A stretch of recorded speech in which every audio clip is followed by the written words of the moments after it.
Se está creando eso que se llama nuevo orden mundial, aunque fuera de las teorías conspirativas es muy sencillo definirlo. El nuevo orden mundial no es otra cosa que la implantación de un poder supranacional, basándose precisamente en esas organizaciones supranacionales que están creadas desde el fin de la Segunda Guerra Mundial, en concreto a raíz de los pactos de Bretton Woods, año 44. Tenemos la Unión Europea, Fondo Monetario Internacional, Banco Mundial, la ONU misma y todas sus subdivisiones. Y lo que está claro que busca es implantar una nueva humanidad, un único mundo, con un único gobierno, con una única religión, un único sistema económico. Pero para eso tenemos que eliminar el ser humano anterior. Por eso esos pilares que son los fundamentales: relativismo moral, laicismo, ideología de género, entre otros tantos. Podemos añadir aborto, ahora viene la eutanasia, con el objetivo de desprogramar al ser humano que existía antes, implantar un nuevo código de valores y poder empezar a implantar el transhumanismo, que es al que vamos. Vamos en lo que llaman también la cuarta revolución industrial, que es la implantación de un sistema robótico basado en inteligencia artificial que controle todo aquello que antes era de alguna manera esporádico en el ser humano. Para eso necesitamos, como les decía, formatear, eliminar la antigua civilización, en este caso la civilización cristiana, los valores cristianos, e implantar una nueva serie de valores que permita a las nuevas juventudes que entren perfectamente en esa nueva realidad. Para esto es lo que llaman, entre otras cosas, la Agenda Global 2030, o la Agenda del siglo XXI, que no es otra cosa que implantar una serie nueva de valores, precisamente desde esa descodificación. Obviamente esto no es homogéneo, no es consecutivo, a veces hay tropiezos, pero lo que está claro es que estamos ante las puertas de una nueva realidad. No es un cambio gradual como ha existido antes en la historia del ser humano, sino que es algo completamente diseñado. Es decir, el mundo al que vamos es fruto de una ingeniería social perfectamente planificada y perfectamente implantada. La implantación primero es ideológica.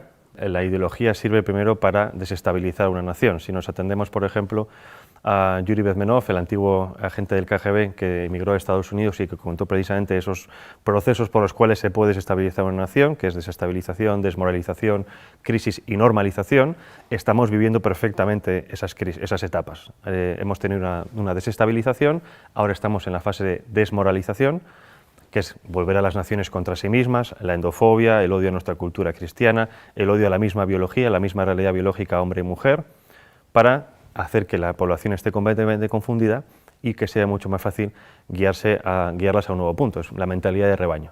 Ahora bien, primero es la ideología, segundo es lo demás: implantación social, económica, política, tecnológica, medioambiental, sanitaria, alimenticia.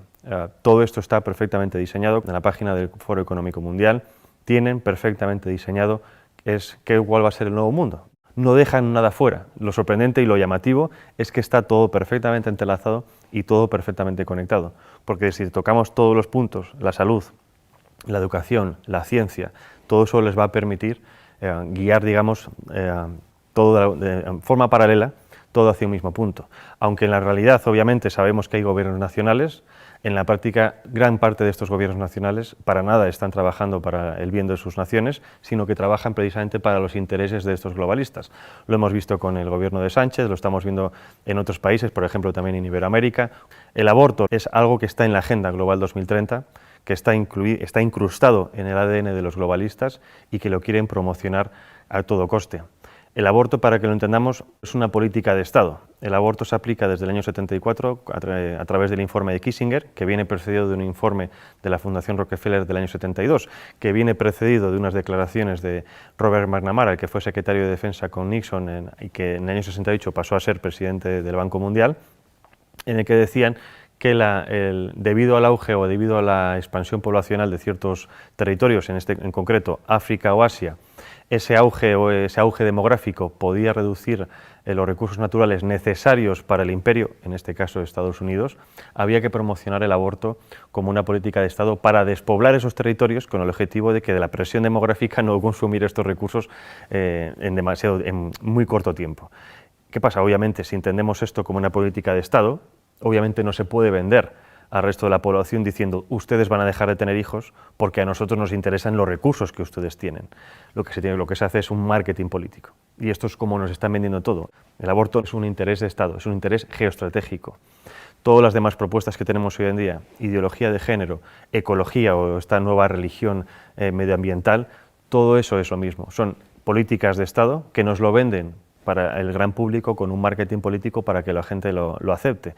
Porque, por ejemplo, si entendemos ahora las políticas medioambientales como, digamos, obviamente necesarias para todos los gobiernos, dentro de esas políticas medioambientales está la reducción de la población. Nos lo venden como un bien necesario, es decir, si seguimos creciendo vamos a destruir el planeta, por lo tanto dejen ustedes de tener hijos, porque si no este ritmo es inaguantable. Nos venden la ideología verde como algo necesario, pero que dentro de esa ideología verde contiene todas estas políticas de Estado que nos lo quieren vender para, obviamente, controlar la población. Reducir la población, la eutanasia para destruirla, desestabilizar las naciones, confundir a la población en la educación, en fin. Hay que empezar a pensar que las políticas que tenemos hoy en día no son lo que parecen, sino que son el resultado de un proyecto, de una implantación a nivel global, con el objetivo precisamente de desestabilizarnos para poder tener el control completo sobre nosotros. No hay nada más fácil que dominar que una población enfrentada entre sí. Por eso es tan importante entender cómo funciona la aplicación de las políticas, cómo funcionan las élites supranacionales, para poder entender qué tipo de política se nos está aplicando a nivel nacional y local. El enemigo a abatir por esta élite supranacional o globalista no es otra cosa que el ser humano. Es decir, hay un desprecio absoluto por parte de las élites por el ser humano corriente, no solo en las élites supranacionales, también las tenemos en las élites nacionales. Y obviamente para destruir a esa parte de la población, no en el sentido físico, sino en el sentido psicológico, hay que atacar obviamente sus creencias, sus bases morales, y en este caso primero es destruir las naciones y obviamente la religión. Hay un objetivo que es crear una religión única. Es decir, las religiones tradicionales son un escollo para ese nuevo orden mundial, para la consecución de ese poder político. Si eliminamos la religión, estamos eliminando obviamente una vía de escape muy humana que de alguna manera evita que llegues al control mental de las personas. Podremos controlarlas físicamente, pero la religión permite que esas personas se puedan evadir a otro plano y obviamente también contienen unos códigos ético-morales muy firmes que están completamente enfrentados ante los códigos morales que nos quieren implantar. En este caso, la religión católica o la Iglesia católica es el enemigo a batir desde hace siglos. Ya no solo hablo de la masonería, sino de muchísimas personas. Es decir, es necesario hacer caer esa civilización cristiana para poder implantar una nueva civilización. Y esto no lo estoy diciendo yo, lo ha dicho, por ejemplo, incluso Hillary Clinton en unas declaraciones antes de las elecciones de 2016, en las que decía que las religiones eran un escollo, que había como por cualquier vía había que acabar con ellas e implantar una nueva religión. Ya seamos si podemos pensar en una religión de Estado, en unas nuevas religiones New Age, en fin, todo este tipo de prácticas pseudo-religiosas que nos están implantando con el objetivo de que realmente no estemos pensando en lo importante. El objetivo en general cuando hablo de la humanidad es el control absoluto de la población, pero no solo hablo de control digamos policial, sino control de lo que se consume, de lo que se piensa, de lo que se educa, de lo que se ve. Más o menos yo creo que todo el mundo tiene en la cabeza esta realidad porque es un poco lo que estamos viendo. Nos censuran las redes sociales, nos censuran medios de comunicación, censuran incluso en los mismos colegios y esto no es otra cosa que poner barreras. Entonces necesitan acabar con todo eso para poder tener el control. Obviamente cuando hablo de Soros como uno de los principales promotores de este nuevo orden mundial, lo dejo muy claro, uno de los principales, o digamos una de las caras visibles. Yo creo que si conocemos a Soros tanto, es porque a Soros se le permite mostrarse. ¿Con esto qué quiero decir? Con esto digo que los verdaderamente poderosos están en la sombra. Ahora bien, si Soros, digamos que trabaja en el lado social, quiero decir la sociedad civil, es decir, es un experto en modificación de conciencias. Para eso trabaja en la ventana de Overton. La ventana de Overton es una herramienta que nos permite transformar lo imposible en un hecho factible. Y hay varias fases. Obviamente primero viene la propaganda, la ideología. Para eso se crean y se financian think tanks, fundaciones, asociaciones que generen supuestos documentos científicos, oficiales, estudios, etcétera, de los cuales después se hagan eco los medios de comunicación. Esos medios de comunicación llegan a las masas a base de repetición de estos estudios, estos conceptos, estas ideologías, acaban, si no aceptando como propias esas ideologías o pensamientos, sí aceptándolos diciendo que es algo como ya existe y lo ven por todas partes, es algo que hay que aceptar. Una vez llegamos a esa tercera fase, viene la cuarta fase, que es la de los políticos.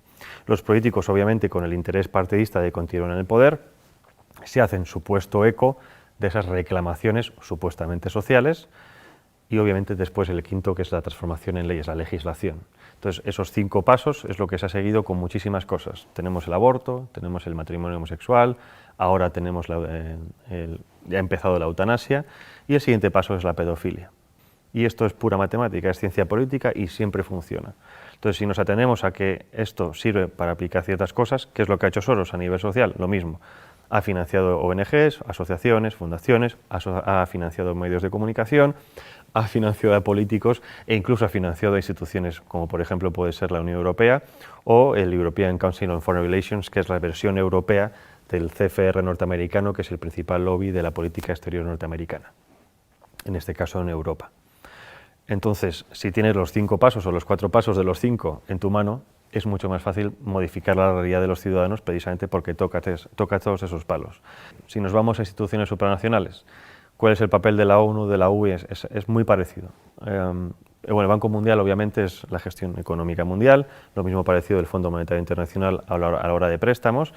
El control económico y los préstamos sirven para el chantaje económico de las naciones. Hay muchísimas naciones africanas que se han quejado precisamente del chantaje económico, de dinero supuestamente de ayudas al desarrollo, siempre dependiendo de cuestiones como, por ejemplo, la implantación del aborto, la implantación de la ideología de género, de educación sexual temprana para los niños, etcétera, etcétera. La OMS ha sido fundamental para la implantación de la idea de que existe una pandemia mundial y si no hubiera sido por la OMS, en este caso por Tedros Adhanom, no se hubiera creado o no se hubiera llamado un confinamiento mundial. Primera vez en la historia que los ciudadanos de este planeta hemos visto cómo en todas las naciones se seguían los mismos pasos. Es decir, nada ha conseguido antes que realmente hubiera una coordinación nunca antes vista a nivel global. Coordinación que, aunque a nosotros nos parezca mucha, en general ha sido como muy sospechoso, por así decirlo, no sigue siendo suficiente para esta élite. Según ellos, los retos que nos plantean las pandemias del futuro, eso supera por muchísimo la capacidad gestora de los estados independientes entre sí. Es decir, que como no hemos sabido gestionar el coronavirus, es necesario que cedamos más nuestra soberanía a estos entes supranacionales, que ellos saben sí realmente lo que nosotros tenemos que hacer. Llevarnos a ese buen camino, a guiarnos como si fueran un dios, porque nosotros como ciudadanos comunes somos demasiado estúpidos para valernos por nosotros mismos. Las redes sociales han sido siempre una herramienta fundamental en el tema de la comunicación, pero como todo avance tecnológico tiene siempre su cara y su cruz. Como todo avance tecnológico nos lo venden que es bueno para poder hablar con nuestros familiares, que están en contacto con gente de todo el mundo, pero el problema, el contrapeso es el control absoluto, ¿no? Ya no solo el control de lo que hacemos, sino incluso de nuestros pensamientos, porque muchas veces decimos cosas en redes sociales que quizás fuera de un ámbito demasiado privado, ¿no? Y eso es precisamente a donde van ahora con el tema de la censura. Han visto que en los últimos años ha habido también una pequeña revolución en redes sociales, dado que cada vez hay más perfiles conservadores, antiglobalistas, más perfiles de gente contraria a los designios de este nuevo orden mundial, ¿no? Y si estuviéramos realmente en un mundo libre, democrático, y esto lo digo para que la gente se dé cuenta de que no vivimos en un mundo libre, democrático, la libre circulación de ideas y de debates debería ser una de las principales características de todo sistema. Y estamos justo en lo contrario. Y no justo en lo contrario porque de facto no se puede hablar, porque antes sí se podía hablar de muchas cosas. El problema es que los que son realmente poderosos, los que controlan las cosas, se han dado cuenta de que si dejamos que libremente ciertas ideas circulen, no las suyas, en cuanto a debate, esas ideas ganan o se han demostrado que tienen más peso que otras. Es decir, por ejemplo, con el tema del aborto, ya no hay argumentos científicos médicos, ahora son argumentos puramente sentimentales, ¿no? El derecho de la mujer a elegir sobre su propio cuerpo, porque por eso saben que los argumentos médicos no pueden vencerlos. En cuanto a argumentos, por ejemplo, de información de los medios de comunicación, de cómo funcionan los medios de comunicación, de cómo funcionan los gobiernos, exactamente lo mismo. Se censura completamente aquel que intenta hacer una crítica constructiva o negativa de lo que sea, pero hacer una crítica para avisar de qué está ocurriendo.